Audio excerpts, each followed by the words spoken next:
नमस्कार साथियों, एक बार फिर आप सभी का स्वागत है मेरे YouTube चैनल विनोद चेजारा पर। साथियों, जैसा कि आप जानते हैं, जुलाई माह से ही जो है शिक्षा के बढ़ते कदम 3 महीने की जो कार्य योजना है वो विद्यालय में लागू हो चुकी है और इसमें हमें लगभग 10 जुलाई तक बेसलाइन असेसमेंट करना था और 15 जुलाई तक हमें इसे ऑनलाइन शाला दर्पण पे फीडिंग करनी थी और विद्यार्थियों के समूह बनाने थे। लेकिन विद्यालयों में जो वर्कबुक है वो नहीं पहुंच पाई, मॉड्यूल तैयार नहीं हुआ। उसके कारण से ये बेसलाइन असेसमेंट की जो प्रोसेस है थोड़ी सी डिले हो गई। अब जो अगस्त माह में बेसलाइन असेसमेंट की जो प्रोसेस है विभाग ने आज शाला दर्पण पर जारी कर दी है। इसका मुख्य जो कार्य है, सभी कक्षा अध्यापक है उन्हें ये अपनी स्टाफ विंडो से फीडिंग करनी है। विद्यालय की शाला दर्पण पर हमें कौन कौन से कार्य करने हैं वो भी हम इस वीडियो में जानेंगे, ताकि जब कक्षा अध्यापक अपने स्टाफ विंडो से कार्य करें तो उसे किसी प्रकार की समस्या का सामना नहीं करना पड़े। इसके साथ ही साथ हम वो सभी आदेश और वर्कबुक की PDF फाइल भी देखेंगे, ताकि यदि आपके विद्यालय में वर्कबुक नहीं आई है तो आप PDF का प्रिंट लेकर और विद्यार्थियों का बेसलाइन असेसमेंट करके उनके समूह बना सके और स्टाफ विंडो पर ऑनलाइन फीडिंग कर सके। इसके लिए सबसे पहले हम चलते हैं उस आदेश पर। साथियों, ये वो आदेश है जो निदेशक माध्यमिक शिक्षा राजस्थान बीकानेर ने 2 अगस्त को जारी किया है। यहाँ इसकी जो हेडिंग या विषय है, शैक्षिक सत्र 22-23 में विद्यार्थियों का बेसलाइन आकलन या बेसलाइन असेसमेंट और दक्षता आधारित समूह निर्माण के संबंध में।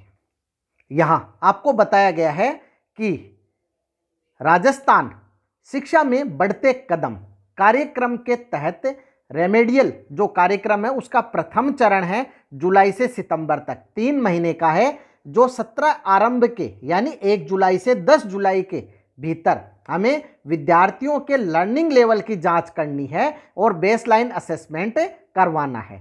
जैसा आप वर्कबुक में देखोगे, बेसलाइन असेसमेंट से पहले कुछ अभ्यास वर्कशीट दी गई है। जब आप वो अभ्यास वर्कशीट विद्यार्थियों से करवा लेते हैं, उसके बाद जो है बेसलाइन असेसमेंट दिया गया है, उस बेसलाइन असेसमेंट को आप पूरा करवाएं और उसके जो मार्क्स है उनको शाला दर्पण पर ऑनलाइन कर विद्यार्थियों के समूह का निर्माण करें। अब यहां साथियों एक समस्या यह आ रही है कि कई विद्यालय ऐसे हैं जहां अभी तक जो वर्कबुक है वो नहीं पहुंच पाई है। तो इसके लिए भी विभाग ने आदेश में लिखा है कि समसा का जो पोर्टल है rajsamsa.nic.in, इस पर या फिर ये जो लिंक है विभाग ने जारी कर दिया है। यहाँ इस लिंक पर गूगल ड्राइव पर सभी जो वर्कबुक के बेसलाइन असेसमेंट जो कि तैयार हैं वो यहाँ अपलोड कर दिए गए हैं। आपको सभी जो बेसलाइन असेसमेंट है वो PDF के रूप में, और ये लिंक वीडियो के डिस्क्रिप्शन में भी मिल जाएगा। यदि आप समसा की वेबसाइट से डायरेक्ट डाउनलोड करना चाहते हैं तो ये भी मैं आपको बता देता हूं। यहां आपको गूगल पर सर्च करना है RAJSMSA राज समसा, और इसका जो वेब पेज है आपको मिल जाएगा समग्र शिक्षा अभियान। ये राज समसा की जो वेबसाइट है, जब आप इसे ओपन करेंगे तो इसके होम पेज पर ही आपको विषय की जो संदर्भ सामग्री है उससे संबंधित एक ऑप्शन मिलेगा। यहाँ ये इसका होम पेज आ गया है। यहाँ आप देखेंगे कि हमने मोबाइल में खोला है। यहाँ हमें 3 लाइन पे जाना है। यहाँ जब हम क्लिक करेंगे तो यहाँ जो डाउनलोड है इस पर क्लिक करने पर आपको यहाँ संदर्भ सामग्री ऑप्शन मिलता है, इस पर आप क्लिक करें।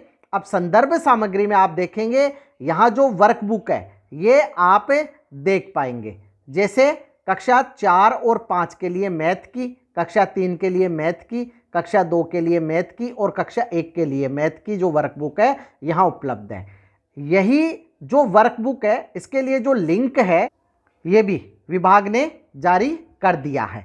यहाँ जब आप इस लिंक पर क्लिक करते हैं तो यह गूगल ड्राइव में ओपन होता है। यहाँ आपको आपकी मेल आईडी के थ्रू इसे ओपन करना है। यदि आपने अपने गूगल ड्राइव को अभी तक लॉगिन नहीं कर रखा है तो आप इसे ओपन नहीं कर पाएंगे। अब यहाँ आप ये जो पीडीएफ फाइल के रूप में बेसलाइन असेसमेंट है ये देख सकते हैं और यहाँ से इसे डाउनलोड कर प्रिंट निकाल कर और विद्यार्थियों को देकर उनका बेसलाइन असेसमेंट कर सकते हैं। जैसे हम इस बेसलाइन असेसमेंट की बात कर लेते हैं। यहाँ आप देख रहे हैं कि जो कुल प्रश्न है उनकी संख्या है 20। अब आप एक नंबर का एक प्रश्न मान ले तो 20 नंबर के 20 प्रश्न हो गए। 20 में से विद्यार्थी ने कितने अंक प्राप्त किए हैं वो अंक आप यहाँ दे दें।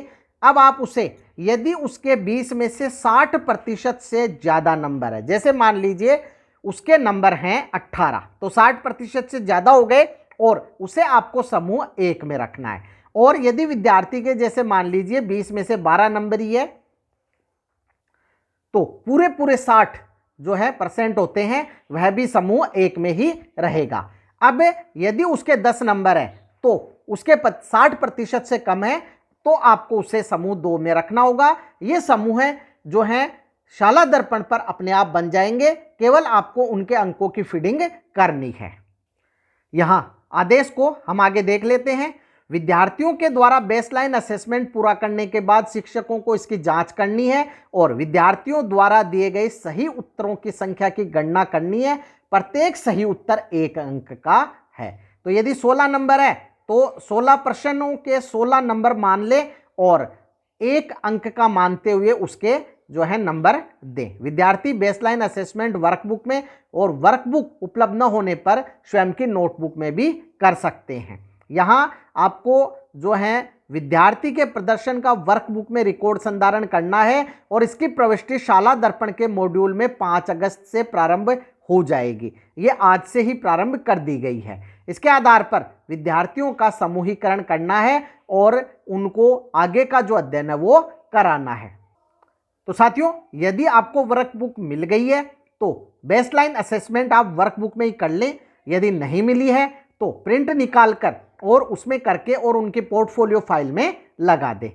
अब नीचे चलते हैं। बेसलाइन आकलन कक्षा 3 से 5 के लिए 5 अगस्त तक और कक्षा 6 से 8 के लिए 9 अगस्त तक हमें पूरा करना है। यहाँ बेसलाइन असेसमेंट की अंतिम तारीख जो है वो कक्षा 3 से 8 के लिए 10 अगस्त तक है। यानी किसी भी हालत में हमें 10 अगस्त तक कक्षा 3 से 8 का जो बेसलाइन असेसमेंट है वो पूरा कर लेना है। अब बेसलाइन असेसमेंट है तो शाला दर्पण मॉड्यूल है वो 5 अगस्त से पहले लाइव हो जाएगा, जैसा कि आज 3 अगस्त को लाइव हो गया है। बेसलाइन असेसमेंट के डेटा को शाला दर्पण पर 18 अगस्त अंतिम तिथि है, तब तक हमें अपलोड कर देना है।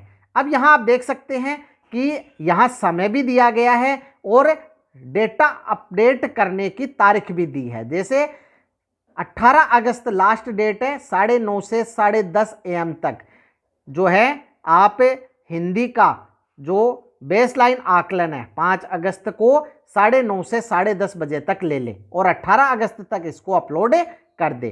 तो यहाँ आप जो बेसलाइन आकलन है हिंदी का 5 अगस्त, अंग्रेजी का 8 अगस्त, गणित का 10 अगस्त, इस प्रकार से 3 तिथियां यहाँ निर्धारित की गई है सभी कक्षाओं के लिए। हिंदी का 5 अगस्त को, अंग्रेजी का 8 अगस्त को और गणित का 10 अगस्त को आपको बेसलाइन असेसमेंट 9:30 से 10:30 बजे तक लेना है और 18 तारीख तक इनके नंबर है वो अपलोड करने हैं।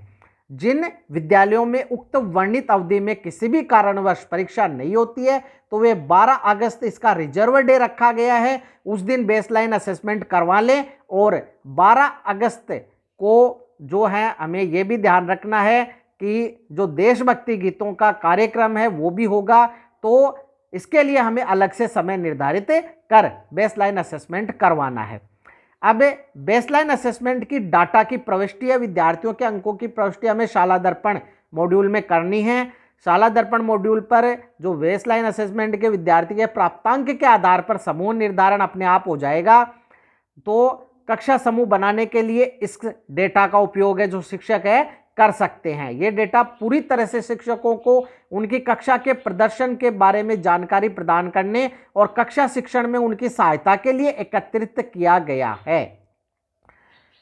अब यहां शाला दर्पण पर जो मॉड्यूल है उसमें हम एंट्री दो तरह से कर सकते हैं। एक तो स्कूल लॉगिन से कर सकते हैं, दूसरी स्टाफ लॉगिन से कर सकते हैं। स्टाफ लॉगिन से करना हमारे लिए आसान रहेगा क्योंकि एक एक कक्षा अध्यापक है, अपने अपने कक्षा की एंट्री कर देंगे। मॉड्यूल क्या है, कैसा है, इसको हम अभी लाइव देखेंगे।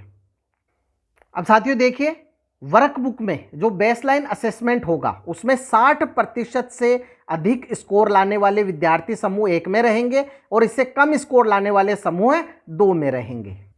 तो यहां तक साथियों हमने देखा कि विभाग ने जो आदेश जारी किया है किस प्रकार से आपको SKBK यानी शिक्षा के बढ़ते कदम कार्यक्रम का जो क्रियान्वयन है जुलाई, अगस्त और सितंबर माह में करना है, उसके प्रारंभिक जो बेसलाइन असेसमेंट है उसे किस तरह से आयोजित करना है।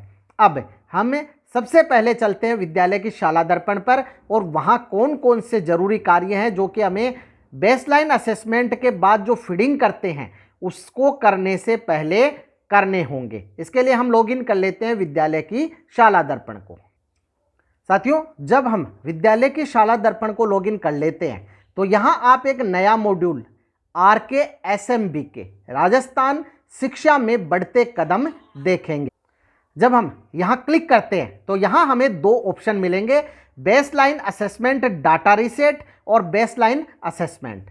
तो साथियों यहां जब हम सबसे पहले बेसलाइन असेसमेंट डाटा रीसेट पर क्लिक करते हैं, यहां आपके सामने सेलेक्ट बेसलाइन असेसमेंट, यहां पहला बेसलाइन असेसमेंट है, कक्षा का चुनाव कर लेते हैं। आपको ध्यान रखना है तीसरी से लेकर 8वीं कक्षा तक का हमें बेसलाइन असेसमेंट आयोजित करना है।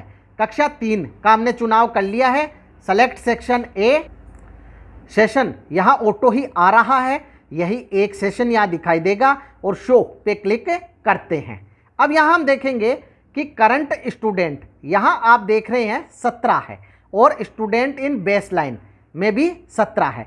यदि यहाँ ऊपर और नीचे फर्क हो तो आप देखेंगे जैसे स्माइल में हमने फीडिंग की थी, यदि विद्यार्थियों का नाम कट गया है या विद्यार्थियों को NSO कर दिया गया है या विद्यार्थियों का एडमिशन हो गया है तो विद्यार्थियों की संख्या में जो परिवर्तन है वो हमें स्टाफ विंडो पे दिखाई देगा।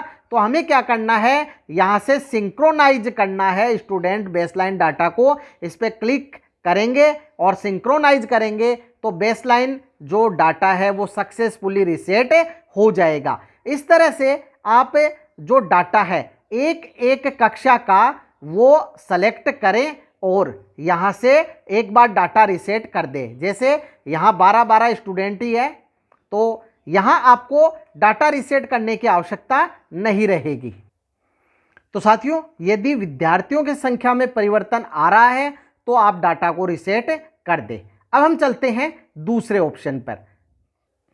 यहां बेसलाइन असेसमेंट 22-23 पर क्लिक करते हैं।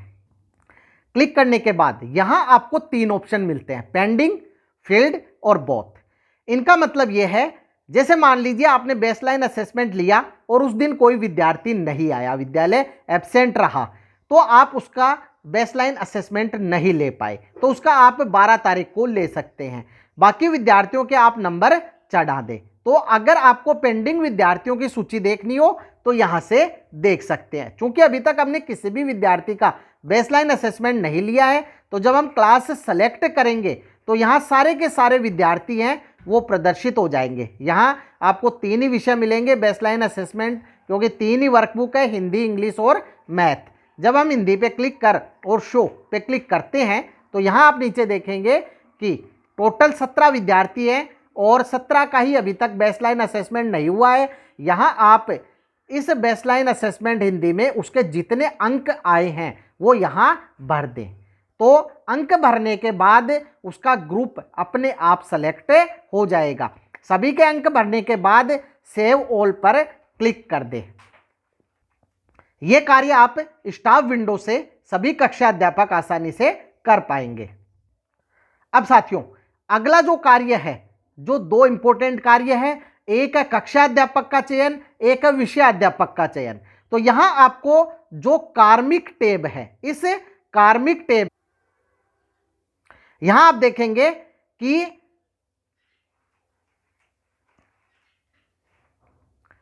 कक्षा अध्यापक मैपिंग, क्लास टीचर मैपिंग है, यह आपको यहां मिलेगी। जब आप इस पर क्लिक करेंगे तो यहां से आपको सभी जो आपके विद्यालय में कार्यरत कार्मिक है उनके नाम प्रदर्शित होंगे। अब आपको यहां से कक्षा 1 के जो कक्षा अध्यापक है उनका चयन करना है। इसी प्रकार कक्षा 2, 3 जितनी भी कक्षाएं हैं चयन कर नीचे आपको सेव पर क्लिक करना है। इस प्रकार कक्षा अध्यापक का चयन हो जाएगा। इसके बाद यहां आपको जाना है परिणाम टैब में। परिणाम टैब में यहां आपको ऑप्शन मिलेगा परीक्षा परिणाम प्रविष्टि। जब आप इस पर क्लिक करेंगे तो यहां आपको जो विषयाध्यापक मैपिंग है ये मिलेंगी। विषयाध्यापक मैपिंग पे क्लिक करें। यहां से आप सेशन है सबसे पहले उसका चयन करें 22 से 23। इसके बाद कक्षा पहली, सेक्शन ए और गो। इस पर क्लिक करने के बाद यहां आप देखते हैं टीचर टाइप 1 और टीचर टाइप 2। यहां 3A रिलीव और NA। यहां 3A में जो यहां क्लिक किया हुआ है इसका मतलब है 3A में जो शिक्षक है यहां उनके नाम प्रदर्शित होंगे। लगभग सभी शिक्षक 3A में होंगे। यदि कोई रिलीव हो गया है तो यहां आपको वो प्रदर्शित हो जाएगा जब आप इस पर टिक कर यहां क्लिक करेंगे। यहां आपको 3A पे रहने देना है। टीचर टाइप 1 में आप उस विषयाध्यापक का नाम सेलेक्ट कर लें और इसके बाद में यदि एक ही विषय को 2 शिक्षक पढ़ाते हैं तो टीचर टाइप 2 में उनका नाम सेलेक्ट करके और नीचे सबमिट कर दे। इस प्रकार सभी जो कक्षाएं हैं उनके लिए जो विषयाध्यापक है उनका चयन आपको करना है। तो साथियों यहाँ जो प्रमुख कार्य हमें विद्यालय की शाला दर्पण से करने हैं वो है, एक जो डाटा रीसेट का है, जो शिक्षा में बढ़ते कदम जो टैब चालू हुई है वहां आपको मिलेगा। दूसरा है कक्षा अध्यापक का चयन और तीसरा है विषय अध्यापक का चयन। अब हम चलते हैं हमारे स्टाफ विंडो पर। स्टाफ विंडो को लॉगिन करने के बाद आपको यहाँ 3 लाइन पे क्लिक करना है। यहाँ आपको एक नई टैब राजस्थान शिक्षा में बढ़ते कदम मिलेगी। यहाँ इस पर क्लिक करें और उसके बाद बेसलाइन असेसमेंट पर क्लिक करें। अब यहाँ आपके लिए निर्देश है बेसलाइन असेसमेंट 22-23 प्रविष्टि को ध्यान से सेव करें क्योंकि एक बार डेटा सेव हो गया तो उसमें कोई भी बदलाव संभव नहीं होगा। तो इसलिए आप जो अंक फीडिंग कर रहे हैं वो सावधानी पूर्वक एक बार जांच लें, उसके बाद सेव करें। यहाँ वही 3 ऑप्शन आपको मिलते हैं। इसके बाद आपको सेशन 22-23 कक्षा, जिस भी कक्षा के आप कक्षा अध्यापक है वो यहाँ आपके प्रदर्शित होगी। सेक्शन और सब्जेक्ट, सब्जेक्ट 3 ही है, हिंदी, इंग्लिश और मैथ। तो कक्षा 9 से 12 के और कक्षा 1 और 2 के जो कक्षा अध्यापक है उनके ये टैब में कोई भी डाटा प्रदर्शित नहीं होगा क्योंकि ये कार्य कक्षा 3 से 8 के लिए है। अब यहाँ हमें अंकों की फीडिंग करनी है। अंकों की फीडिंग करने के बाद डाटा को सेव ऑल से सेव करना है और यहाँ ऑटो ही ग्रुप बन जाएगा। तो आप जो हैं अगर इसका रजिस्टर संधारित करते हैं तो रजिस्टर में भी इसकी एंट्री कर सकते हैं कि समूह 1 में कौन कौन से विद्यार्थी है और समूह 2 में कौन कौन से विद्यार्थी हैं। तो इस प्रकार से साथियों आप शिक्षा में बढ़ते कदम या शिक्षा के बढ़ते कदम की जो कार्य योजना है, इसकी जो बेसलाइन असेसमेंट है, इसकी जो तिथियां हैं वो आदेश से जान लें। PDF फाइल है वो आपको वीडियो के डिस्क्रिप्शन में मिल जाएगी, उसका लिंक मिल जाएगा, वहाँ से आप डाउनलोड कर सकते हैं या समसा की जो वेबसाइट है वहाँ से डाउनलोड कर सकते हैं। और स्टाफ विंडो पर इसकी फीडिंग है वो आप 18 तारीख जो लास्ट डेट है 18 अगस्त 2022 उससे पहले पहले कर दें। फिर भी यदि आपको बेसलाइन असेसमेंट की स्टाफ विंडो पर एंट्री करते समय कोई समस्या आती है तो आप कमेंट बॉक्स में कमेंट अवश्य करें, आपकी समस्या का निश्चित ही समाधान किया जाएगा। वीडियो यदि आपको अच्छा लगे तो लाइक करें, शेयर करें, सब्सक्राइब करें और बेल आइकॉन को टिक करें ताकि नए वीडियो के जो नोटिफिकेशन है वो आपको तुरंत मिल सके। इसी के साथ आप सभी का बहुत बहुत धन्यवाद और मिलेंगे अगले वीडियो में।